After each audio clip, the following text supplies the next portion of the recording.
Hello guys, once again you all are very very welcome to empirical classes. तक हमने atom के बारे में लगभग सारी जानकारी प्राप्त कर ली जो हमारे लिए ऑर्गेनिक केमिस्ट्री को समझने के लिए यूज़ करें। अब हम बात करेंगे एक नए टॉपिक इलेक्ट्रोनेगेटिविटी के बारे में। ये टॉपिक बहुत ज़्यादा इंपॉर्टेंट है।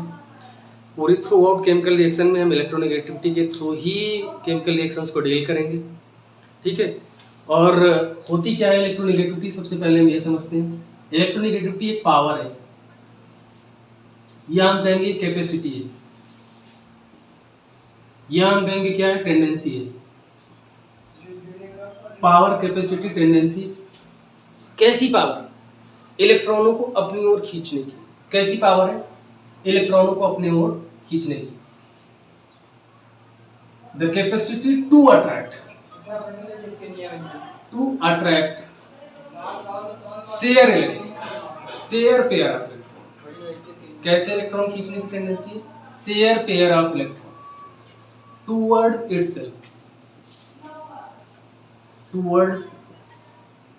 इटसेल्फ, मतलब अपनी ओर। साझे के इलेक्ट्रॉनों को अपनी ओर खींचने की जो पावर होती है, जो क्षमता होती है, उसे हम क्या कहते हैं? इलेक्ट्रोनेगेटिविटी, ठीक है। अब देखो आगे बढ़ते हैं। इलेक्ट्रोनेगेटिविटी जनरली जो हम लोग देखते हैं, पढ़ते हैं, समझते हैं, वो एलिमेंटल इलेक्ट्रोनेगेटिविटी होती है और उसी के थ्रू सारी चीजें पढ़ते हैं। लेकिन ऑर्गेनिक केमिस्ट्री में बहुत सारी जगहों पर एलिमेंटल इलेक्ट्रोनेगेटिविटी की हिसाब से हम बहुत सारे सवालों को डील नहीं कर पाएंगे, बहुत सारी प्रॉब्लम को सॉल्व नहीं कर पाएंगे। उसके लिए हमें जाननी होगी एलिमेंटल इलेक्ट्रोनेगेटिविटी के अलावा मॉडिफाइड इलेक्ट्रोनेगेटिविटी बहुत ज्यादा यूज होगा। इसका सबसे ज्यादा यूज होता है मॉडिफाइड इलेक्ट्रोनेगेटिविटी, और उसके बाद ग्रुप इलेक्ट्रोन। इन दोनों इलेक्ट्रोनेगेटिविटी का सबसे ज्यादा यूज होता है, ठीक है। और ये दोनों इलेक्ट्रोनेगेटिविटी ऐसी हैं जिनका डिस्कशन बहुत ही कम होता है। इनके बेस पे बहुत सारे सवाल सॉल्व किए जाते हैं। तो आइए समझते हैं इनको। तो देखो एलिमेंटल इलेक्ट्रोनेगेटिविटी तो ठीक है, आप लोग जानते हो कौन कैसे क्या होता है। अच्छा, थोड़ा सा और एक बात कर ले। जैसे हम पीरियोडिक टेबल में लेफ्ट टू राइट जाते हैं, जैसे मान लो कार्बन है, नाइट्रोजन, ऑक्सीजन और फ्लोरीन। हम अगर लेफ्ट टू राइट मूव करते हैं तो जो एटम का जो साइज है वो क्या होता है? कांस्टेंट रहता है। मतलब सब में क्या रहेंगी? दो दो सेल रहेंगी, ठीक है। इट मींस क्या होगा, जो लास्ट सेल में इलेक्ट्रॉन है और न्यूक्लियस के बीच का जो डिस्टेंस है वो सब में क्या होगा? सेम होगा, एक्स डिस्टेंस में होगा। सब में डिस्टेंस क्या रहेगी? बिल्कुल सेम रहेगी। लेकिन क्या हो रहा है, यहाँ पर जो प्लस चार्ज है, यहाँ पे जो नंबर ऑफ प्रोटॉन्स है वो कितने हैं? +6 है, यहाँ +7 है, और यहाँ +8 है, और यहाँ पर +9। इसके कारण प्लस चार्ज बढ़ने के कारण क्या होता है? इलेक्ट्रॉनों को जो खींचने की पावर होती है वो क्या होती है? बढ़ती जाती है। भाई यहाँ +6 चार्ज इलेक्ट्रॉन को खींचेंगे, यहाँ पे +7 खींचेंगे, यहाँ पे +8 और यहाँ पे +9, तो सबसे ज्यादा इलेक्ट्रोनेगेटिविटी क्या हो जाएगी? ये इलेक्ट्रोनेगेटिव F की हो जाएगी, फ्लोरीन। ये क्या हो जाएगा? इलेक्ट्रोनेगेटिविटी का ऑर्डर। यही अगर हम अप टू डाउन जाते हैं तो नंबर ऑफ प्रोटॉन के बढ़ने के साथ साथ, मींस न्यूक्लियर चार्ज के बढ़ने के साथ साथ क्या होता है? एटम का साइज भी इंक्रीज करता है। मतलब इलेक्ट्रॉनों के बीच और न्यूक्लियस और इलेक्ट्रॉनों के बीच क्या होगा? डिस्टेंस बढ़ेगा। और जब डिस्टेंस बढ़ेगा तो अट्रैक्शन पावर उतना ज़्यादा नहीं डोमिनेट करती, वहाँ पर साइज डोमिनेट करता है। इस वजह से इलेक्ट्रोनेगेटिविटी क्या होता है? अप डाउन डिक्रीज करता है। EN क्या करेगा? डिक्रीज करेगा। और लेफ्ट राइट EN क्या होगा? इलेक्ट्रोनेगेटिविटी क्या होगी? इंक्रीज करेगी। ये हमने बहुत शॉर्ट में, बहुत कम शब्दों में बताया। एक खास बात आपको और बता दें, यहाँ पे कार्बन जो है वो कैसा एटम है? वो रिलैक्स एटम है। कैसा एटम होगा? रिलैक्स। यहाँ पर जो फ्लोरीन होगा वो इलेक्ट्रोनेगेटिविटी बढ़ने के कारण जो लास्ट सेल होगी उसकी क्या हो जाएगी? वो श्रिंक हो जाएगी। मतलब मान लो ये न्यूक्लियस है और ये लास्ट सेल, तो वो श्रिंक हो जाएगी। मींस ये कैसा? कॉन्ट्रैक्ट एटम होता है। थोड़ा सा इसमें कॉन्ट्रैक्शन होगा, कॉन्ट्रैक्ट एटम, ठीक है। ये कैसा एटम है? Contract atom. अगर इन दोनों में अगर हम साइज कंपेयर करें तो इसका साइज क्या होगा? स्लाइटली डिक्रीज्ड होगा, कम होगा, स्लाइटली लेस होगा। इसका मतलब लेफ्ट राइट अगर हम बात करें साइज की, लेफ्ट राइट जाने पर साइज क्या होगा? डिक्रीज नहीं होता, या इंक्रीज नहीं होता। लेफ्ट राइट जाने पर साइज जो है वो स्लाइटली डिक्रीज करता है। बहुत थोड़ा थोड़ा कम होगा, डिफरेंस बहुत कम कम होगा, स्लाइटली डिक्रीज करेगा, स्लाइटली डिक्रीमेंट होगा इसमें। ठीक है, उम्मीद करता हूँ ये बात आप लोगों को समझ में आई होगी कि लेफ्ट राइट जाने पर इलेक्ट्रोनेगेटिविटी क्या होती है, बढ़ती है। एटम का जो साइज होता है वो स्लाइटली डिक्रीज करेगा, साइज स्लाइटली डिक्रीज करेगा तो एटम का जो रेडियस होगा वो भी क्या होगा, स्लाइटली डिक्रीज करेगा। और अगर हम अप टू डाउन मूव करते हैं तो न्यूक्लियर चार्ज तो बढ़ता है लेकिन साइज भी बढ़ता है, तो अप टू डाउन मूव करने पर साइज ज्यादा डोमिनेट करता है as compare to nuclear charge. इस वजह से अप टू डाउन जाने पर क्या होता है, इलेक्ट्रोनेगेटिविटी डिक्रीज करती है। और साइज क्या होता है, इंक्रीज होता है। क्यों इंक्रीज होता है, क्योंकि नंबर ऑफ सेल्स बढ़ती है। जैसे मान लो हम यहाँ पे एग्जांपल ले लें, लिथियम है, सोडियम है, ठीक है, और पोटेशियम है। तो यहाँ पर क्या होगा, यहाँ पर दो सेल होंगी, यहाँ पे कितनी होंगी, 3 सेल होंगी, और यहाँ पर 4 सेल होंगी। तो जितनी ज्यादा सेल होंगी उतना ज्यादा साइज होगा। तो अप डाउन जाने पर साइज बढ़ेगा, साइज बढ़ेगा तो एटॉमिक रेडियस भी बढ़ेगी। ठीक है, आगे हम बात करते हैं मॉडिफाइड इलेक्ट्रॉन। ये भी बहुत इंपॉर्टेंट है। मॉडिफाइड इलेक्ट्रोनेगेटिविटी बहुत ज्यादा इंपॉर्टेंट है। मॉडिफाइड इलेक्ट्रोनेगेटिविटी, वास्तव में जो सवाल होते हैं हम इन्हीं इलेक्ट्रोनेगेटिविटी में डील करते हैं, एलिमेंटल में नहीं। मॉडिफाइड इलेक्ट्रोनेगेटिविटी बहुत ही इंपॉर्टेंट, बहुत ही सिंपल समझने वाली बात है, लॉजिकल बात। देखो जैसे मान लो है कार्बन पे प्लस चार्ज, एक ये बात हो गई, एक हो गया कार्बन न्यूट्रल, और एक बात हो गई कार्बन पे माइनस चार्ज। अब इन दोनों बातों को बहुत डिटेल में समझो। कार्बन पे प्लस चार्ज कैसे आया, इसका मतलब इससे क्या हुआ, एक इलेक्ट्रॉन रिलीज हुआ। क्या हुआ, एक इलेक्ट्रॉन रिलीज हुआ।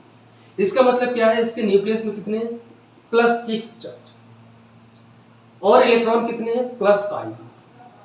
इस बात का सीधा सीधा मतलब ये होगा कि इलेक्ट्रॉन कितने हैं, -5, मतलब 5 इलेक्ट्रॉन।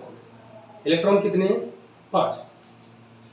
तो +6 चार्ज पर जो प्रेशर पड़ रहा है कितने इलेक्ट्रॉनों का पड़ रहा है, मतलब +6 चार्ज कितने इलेक्ट्रॉनों को संभाल रहा है, अट्रैक्शन फील कर रहा है, कितने इलेक्ट्रॉन है, 5। मतलब 5 इलेक्ट्रॉनों को अपनी ओर खींच के उनको संभाल रहा है। यहाँ पर अगर हम बात करें कार्बन की, यहाँ पे 6 प्लस चार्ज होगा और 6 ही क्या होगा, माइनस चार्ज। मतलब 6 ही क्या होंगे, 6 प्रोटॉन होंगे और 6 ही क्या होंगे, इलेक्ट्रॉन। ठीक है, 6 प्रोटॉन होंगे और 6 ही क्या होंगे, इलेक्ट्रॉन होंगे। तो यहाँ पे 6 प्रोटॉन 6 इलेक्ट्रॉन को अट्रैक्ट करके या बांध के रख रहा है। इस केस में अगर हम बात करें तो यहाँ पे 6 प्लस चार्ज है और 6 ही क्या है, sorry 7 minus charge, mean 7 electron है। एक एक्स्ट्रा इलेक्ट्रॉन आ गया तभी तो इस पे माइनस आएगा। तो यहाँ पे 6 प्लस चार्ज 7 इलेक्ट्रॉनों को संभाल रहे हैं। तो देखो सबसे ज्यादा अगर हम बात करें पॉजिटिव कंटेंट किसमें ज्यादा होगा, तो सबसे ज्यादा पॉजिटिव कंटेंट इसमें ज्यादा होगा। तो ये जो न्यूक्लियस है वो ज्यादा पावरफुल होगा क्योंकि यहाँ पे इसको 5 ही इलेक्ट्रॉन संभालने पड़ रहे हैं। यहाँ पे 6 प्रोटॉन को 6 इलेक्ट्रॉन संभालने पड़ रहे हैं। यहाँ पे 6 प्रोटॉन को 7 इलेक्ट्रॉन एक्स्ट्रा वर्क करना पड़ रहा है। तो यहाँ पर समझो आपको किसकी पावर, किस न्यूक्लियस की पावर सबसे ज्यादा इलेक्ट्रॉनों को अट्रैक्ट करने वाली है। तो यहाँ पे 5 इलेक्ट्रॉन को संभाल रहा है, इसका मतलब इसमें पावर ज्यादा होगी। इसमें 6 इलेक्ट्रॉन, इससे क्या होगी, इसकी पावर कम होगी। और इसमें क्या होगा, और कम पावर, क्योंकि वो 7 इलेक्ट्रॉनों को संभाल रहा है। तो इससे ये पता चलता है कि सबसे ज्यादा इलेक्ट्रोनेगेटिविटी किसकी होगी, कार्बन प्लस पे, फिर carbon neutral, then carbon minus. ये होगा इलेक्ट्रोनेगेटिविटी का ऑर्डर, और इसे ही कहते हैं मॉडिफाइड इलेक्ट्रॉन। एटम सेम है, अगर कार्बन पे प्लस चार्ज है और कार्बन क्या है, न्यूट्रल है, और कार्बन पे माइनस चार्ज। यही नहीं, हम थोड़ा सा पार्शियल चार्ज भी यहाँ पे ला सकते हैं। कार्बन पे क्या है, मान लो हम ये भी लिख सकते हैं, बहुत ही सिंपल, कार्बन है, कार्बन पे थोड़ा सा प्लस है और कार्बन पे पूरा प्लस है, इसको बोलते हैं थोड़ा प्लस, थोड़ा प्लस चार्ज। ठीक है, और कार्बन पे थोड़ा माइनस है और कार्बन पे क्या है, पूरा माइनस है, तो इसको बोलेंगे थोड़ा माइनस चार्ज। डेल्टा का मतलब यहाँ पे है थोड़ा माइनस, और डेल्टा का मतलब थोड़ा माइनस है, जो थोड़ा प्लस है और थोड़ा माइनस है। तो देखो इलेक्ट्रोनेगेटिविटी का जो ऑर्डर होगा, सबसे ज्यादा इलेक्ट्रोनेगेटिविटी कार्बन प्लस की होगी, फिर थोड़ा प्लस की होगी, फिर न्यूट्रल की होगी, फिर थोड़ा माइनस की होगी, फिर पूरा माइनस। तो कार्बन के स्थान पर आप कोई भी एटम ले सकते हो।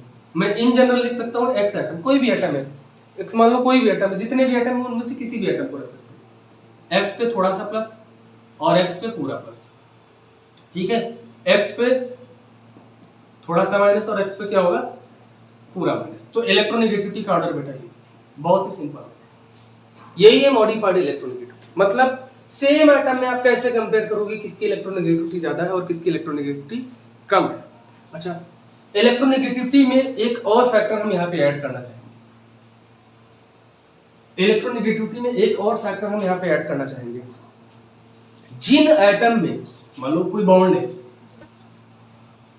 और ये जो बॉन्ड है, अगर ये बॉन्ड sp3 हाइब्रिडाइज आर्टिकल, हालांकि जब हम हाइब्रिडाइजेशन पढ़ेंगे तब भी इस बारे में बात करेंगे, बना हुआ बॉन्ड है और ये एक और कार्बन है जिसमें ये जो बॉन्ड है वो sp2 हाइब्रिडाइज ऑर्बिटल से बना हुआ, एक और कार्बन है जिसमें ये बॉन्ड sp हाइब्रिडाइज कार्बन से।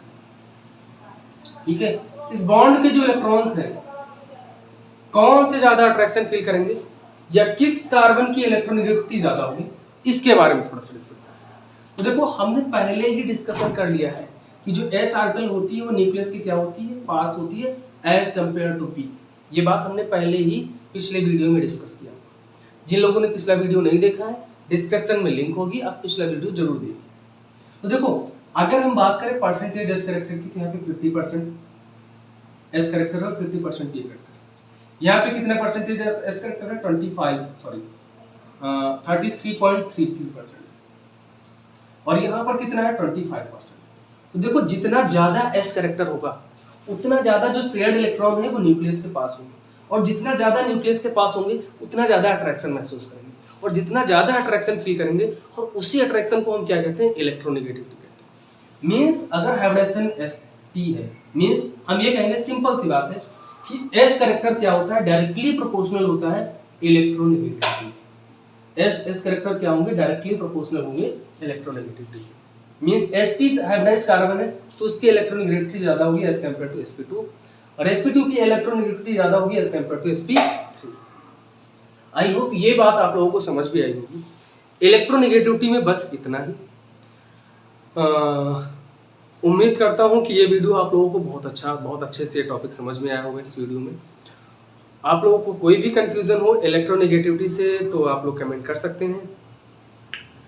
एक खास बात यह है, जब आप लोग जब तक कमेंट करेंगे नहीं, हमें ये मालूम नहीं हो पाएगा कि आपको क्या समझ में आ रहा है और क्या समझ में नहीं आ रहा। इसलिए कमेंट करना बहुत जरूरी है। Thank you for watching, have a nice day.